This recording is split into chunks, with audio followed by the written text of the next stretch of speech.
pupunta naman ako ngayon ng church, Filipino church, Christian. Ayun, nag-bus ako ngayon kasi wala na akong tagahatid. Nag-ano na kami, naliwalay. Walang forever.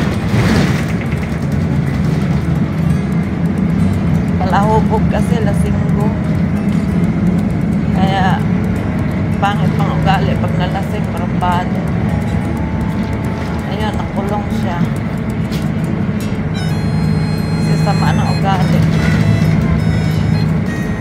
Ngayon, malakas na loob ko. Buti na lang, tinulungan ako ng mga Pilipino. Sinundo ako sa bahay. Tapos nabigyan ako ng room galing sa government room. Kaya ngayon maganda yung room ko, parang hotel. Marunong talaga si God. Dati kasi wala ako mapuntahan.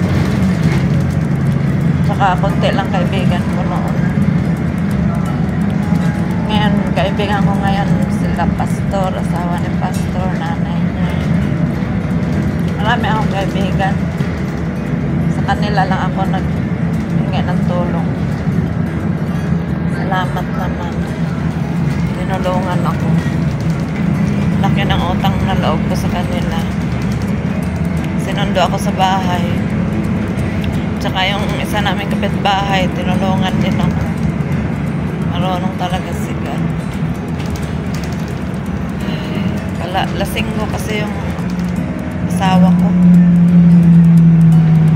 Ayaw ko sa kanya paglasing kasi parumbado. Ayun, nilayasan ko na. May kaso pa siya.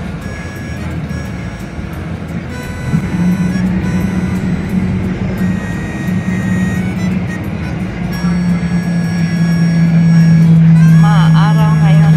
Kahapon, hindi maaraw kahapon. Makulimlim. Ngayon maaraw.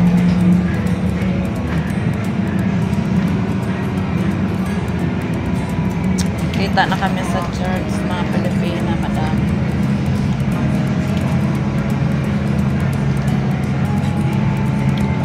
Kamali pa rin ako sumakay ng bus eh.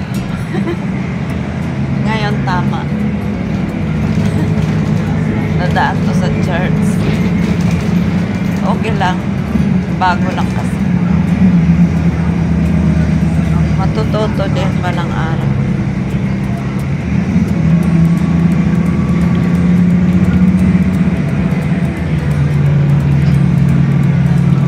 Masasanay. Kumusta na kayo dyan? Masarap dito magtrabaho. Malaki ang sahod. Kaya kahit paano, kahit mahal ang bilihin, hindi ka naman magugutom.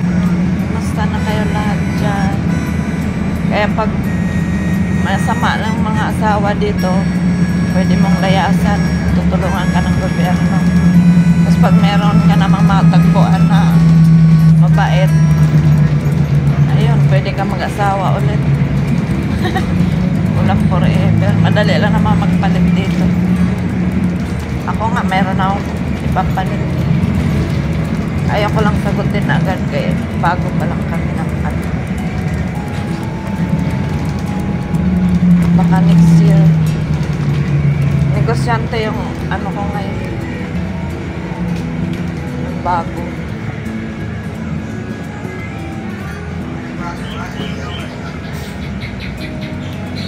Sana kami magkatuluyan. Mukha namang mabait.